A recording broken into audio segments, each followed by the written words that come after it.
ரசித்தேன் உன் பேச்சில.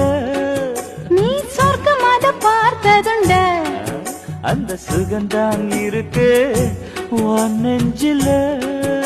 ஏன் உச்சந்தலையில் ஐஸ் வச்சு புட்டியே. ஓம் உச்சந்தலையில் ஐஸ் வச்ச பிறகும் இன்னும் முத்தத்தின் சத்தத்தை காணும். இப்ப நீல கோயில் என்ன சொல்லுது? உன்னை கொண்டு கட்ட தூக்க சொல்லுது.